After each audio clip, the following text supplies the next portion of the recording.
Ating pong pangunahing balita, niliwanag po ng Philippine National Police na hindi tinuturing na suspect sa pagpatay sa negosyanteng si An Sung Ke ang kanyang sariling anak. Matatandaan pong idinawit ng suspect na si David Tan Liao si Alvin Ke na siya umanong mastermind sa nangyari sa kanyang ama. Pero giit ng PNP, wala raw maipakitang ebidensya ang naturang suspect para patunayan ang kanyang akusasyon. Posibleng nililigaw lamang daw ni Liao ang investigasyon dahil sa meron siyang pinagtatakpan. Posible din daw na si Liao mismo ang mastermind sa krimen. Inamin po naman ng PNP na ikinagalit ni PNP Chief General Romel Marbil ang pag-leak ng naturang impormasyon sa kaso. Nauna pong isinuko ng anak ni Ken na si Alvin ang kanyang cellphone para ngalinisin ang kanyang pangalan. Samantala, ikinalungkot naman ng Movement for Restoration of Peace and Order o MRPO ang paglalabas ng extrajudicial confession ni David Tan Liao. Sa panayam po ng programang ito kay MRPO Chairperson Teresita Angsi, sinabi niyang hindi na-beripika at hindi nakakuha ng kopya ng statement ni Liao ang kanilang grupo. Kina-question din ni Angsi kung bakit pinapakinggan ng PNP si Liao na may 20 kasong kinakaharap sa ngayon. Tila hindi rin daw na-brief si PNP Chief General Romel Marbil sa ilalabas na impormasyon bago pa ito ibinigay sa media. Naritong bahagi ng panayam kay MRPO Chairperson Teresita Angsi. I asked General Marbil, pwede po bang bumalik kayo sa podium? This is 500 guests ang nandoon. Sabihin na ninyo. Pero syempre, hindi niya magawa dahil wala naman siyang hawak galing sa kanyang mga tauhan na sinasabing na clear na nila. No? But as of yesterday, the family met with all of them. Magandang nangyari. Magkakasama na sila. CIDG, AKG, and Chief PNP. Nakakalungkot, 32 years na kami. Never nangyari sa amin yung ganyan napakalaking snafu.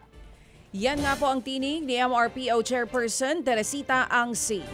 Sa ibang balita po naman, tiniyak ni Vice President Sara Duterte na siya'y haharap daw sa preliminary investigation ng DOJ kaugnay pa rin ng patong-patong na reklamo laban sa kanya.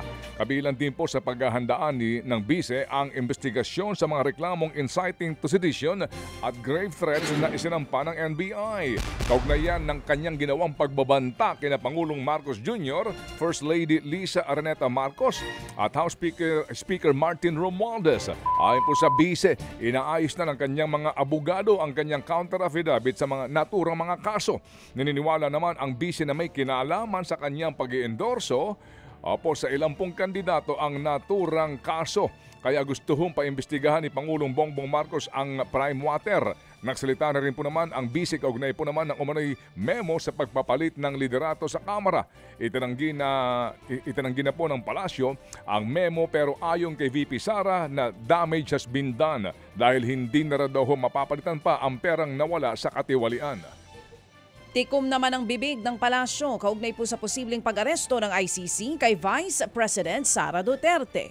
Matatanda ang sinabi ng Vice Presidente na kasama siya sa listahan ng mga susunod na ipaaresto ng ICC. Pero ayon po sa palasyo, wala silang alam tungkol dito dahil hindi naman direktang nakikipag-usap ang gobyerno sa kanila. Mas mainam daw na itanong na lamang ito direkta sa korte.